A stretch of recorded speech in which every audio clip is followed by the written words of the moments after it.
Anyway, yeah, what it was, I believe, was there was this warehouse, and it had bars on the windows, and it had block. It was a block or a cinder block warehouse, and it had safety doors and everything else like that. And like I say, I build safety structures and I build cannons and stuff, and they were wondering how to get in there. I was like, well, why don't you just use a war galleon or something like that? That's what we use them for, is basically busting granite. And I was like, well, it worked pretty good on the mining days, so why don't you just use it for the block wall? Just take out that wall, right there. And they're like, okay. And so, like I say, D-Day, there were two Spanish or two American warships. Like they pulled from mothballs two of the old epic sailing ships.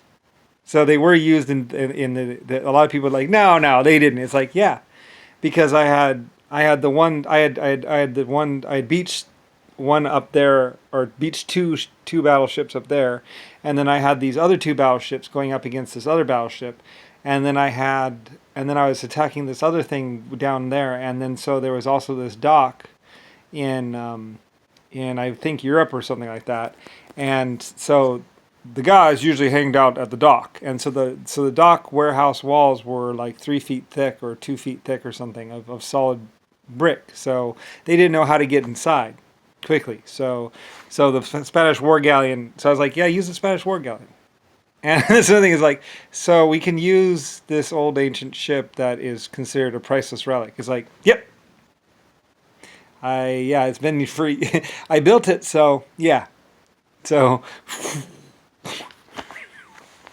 like, we didn't think we could get a crew for it, but we found some volunteers. So yeah, so I think it happened in the night time. You can look it up, but D-Day invasion. The invasion started up here and kind of went meandered down, and then there was the docks, and the Spanish galleon rolled in, sailed in, and then they were pulling it with another boat, with a tugboat, to get it into position. They pulled it. I think they pushed it or pulled it with a tugboat, and then so it was like, and then it just cruised up, and it got next to the wall, up to the docks, and that's when I should have had it filmed. I think someone was like, we're gonna film it, because they knew that this attack was coming, and I even had warned them. I was like, give up, turn yourself in, and they didn't take me seriously. So there should be film of them filming with this Spanish war galleon, or this war galleon, American war galleon, coming in, and it pulled up to the docks, and that's when it just opened fire,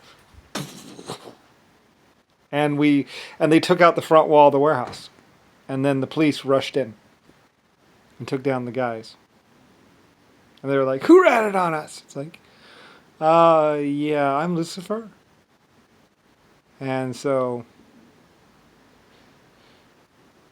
that's my ancient old war galleon that I really didn't use much. So, and D-Day invasion, we hit everything. That's why D-Day was different than anything else. It wasn't like a normal kind of situation.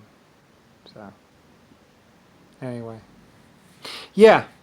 So if you're wondering what was going on, I don't, they should have done a more complete report on it, because, I wasn't taking over. Technically, I'm Lucifer, LS. So, and these people, apparently nobody could touch them. So, anyway, yeah. And that's why I was like, all right, pull it all out. I want, yeah, we're gonna, because I was like, damn it, I wish I had 3 more ships. I need 2 more ships. Wait. And that's when it dawned on me. I was like, wait a minute, the war galleons, the old ones from the past. We used to use them. They should be around. There's got to be at least 1 or 2 lying around. I was like, yeah, we found one. So. Yeah, and then like I had some other fishing boats too, and that's another thing, is we also used some fishing boats, because they also had ships and stuff like that. So we were taking everything out. We were taking everything over. So because I was like, well, because other people were worried about reprisals and this and that, and I was like, no, I'm different. I'm Lucifer. So anyway, so like I say, a lot of women of the night, as they say, found themselves free. Like, they didn't have to report to anyone.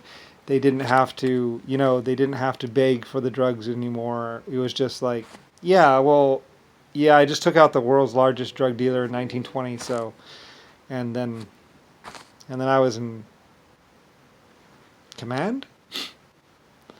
So, the women basically were responsible to themselves, and basically, it was just like, yeah, you just go get it, and I don't know. I don't know. I mean, I don't do this normally. I was like, I normally don't do this. This is a new thing for me. Like, I'm not in the drug dealing business. I'm an inventor and the creator of humanity. Like, they were just becoming a problem.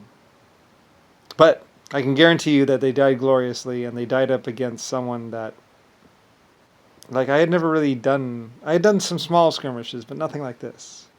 This was different. And a lot of people would be saying that too, that it was different. Anyway, so they were just waiting for me to actually say it in person to people that, yeah, this is what actually happened.